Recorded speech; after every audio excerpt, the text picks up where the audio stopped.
Donald Trump just invited Canada to the negotiating table for what he called the biggest deal between our two countries in history, but Mark Carney's response was a mere 6 words that redefined the relationship. We are not negotiating with you. Canada didn't just refuse to talk. It fired back with a devastating precision that left the White House in a state of strategic panic.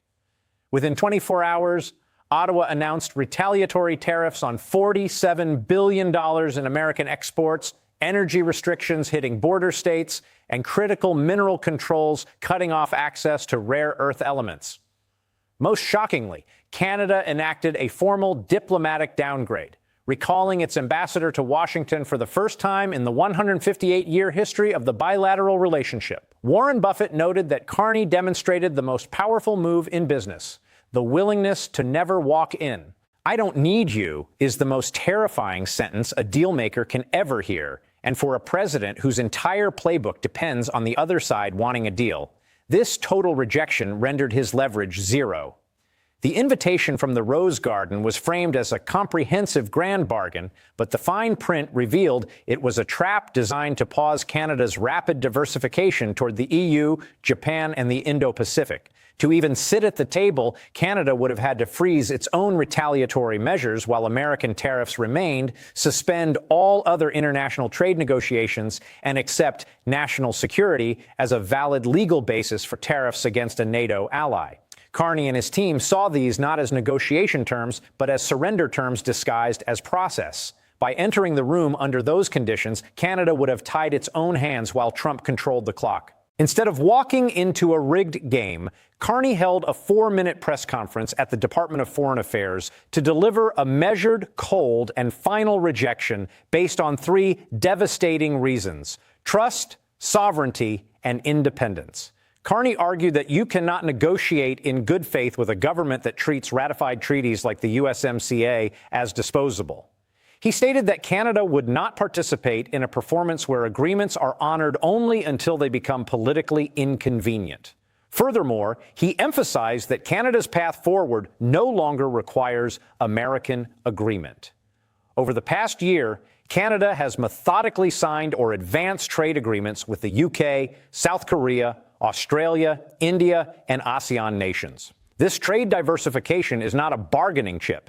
It is a permanent structural shift in Canada's economic architecture. When Carney turned and walked off the podium after saying, "We wish the United States well," we are not negotiating with it, he did something more hostile than a counteroffer. He denied the United States relevance entirely. For a man who built his identity on being a closer, being told you aren't worth the time is the deepest possible wound. The White House reaction was not the expected volcanic eruption, but a confused silence. For hours, there were no posts or statements because the administration had not wargamed a scenario where Canada simply refused to engage. Trump's subsequent messages cycled through bravado, grievance, and confusion, revealing a leader who had lost control of the narrative. Tariffs only work as leverage if the other side is trying to get them removed. If Canada has stopped caring, those tariffs become self-inflicted wounds for the American economy. As the realization sank in, the phone lines at the White House lit up with calls from CEOs and auto manufacturers. The big 3 depend on Canadian-made parts. And with no diplomatic channel open, there was no mechanism to fix the fracturing supply chains. The retaliation from Ottawa was specifically designed to be permanent policy rather than temporary leverage. By framing these measures as structural adjustments written into legislation, Canada removed the off-ramp that usually exists in trade disputes. There is nothing for the United States to solve through future bargaining because the actions aren't designed to be undone. The energy export restrictions alone are projected to raise heating costs in border states by 8 to 14% just as winter approaches. Canada supplies 60% of America's crude oil and 98% of its electricity imports. A calibrated reduction in these flows creates a sustained, escalating pain that American consumers will feel directly. Simultaneously, the restriction on critical minerals like lithium and cobalt creates immediate supply chain crises for American defense contractors and EV manufacturers who assumed their neighbor would always be a stable supplier. Warren Buffett's analysis of this move highlights why it is so psychologically devastating. Most people are incapable of walking away from the idea of a deal, but Carney didn't even bother to walk away. He never walked in. This signals to the world that Canada believes it is better off with no deal than with any deal the current administration is likely to offer. It flips the traditional power dynamic where the stronger party demands the meeting and the weaker party avoids it. Here, the supposedly weaker party has decided it no longer needs the stronger one. This sets a contagious precedent for other nations like Mexico, Japan, and the EU, who are now watching a proof of concept. Saying no to America is not only possible, but potentially more advantageous than enduring a lopsided negotiation. The domestic political fallout in the United States is already cascading. As lumber shortages add tens of thousands of dollars to the cost of new homes and agricultural markets close, the anger is being directed at the White House rather than Ottawa. Industry leaders are pointing out that the administration broke the relationship so thoroughly that the other side saw no point in talking.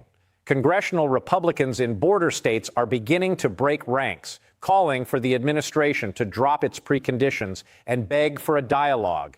However, the window for such a move may have already closed.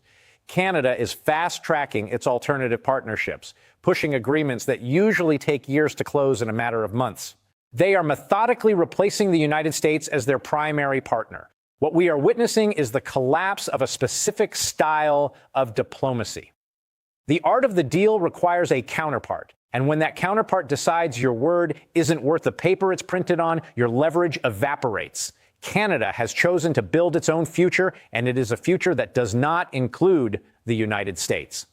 The question now haunting Washington is how to sustain a trade war when the opponent has stopped fighting and started moving on. Trump proposed a grand bargain, but Carney demonstrated the art of no deal. It turns out that when a nation genuinely doesn't need you and has built the economic architecture to prove it, there is no threat or pressure that can bring them back to a table that they have decided no longer exists.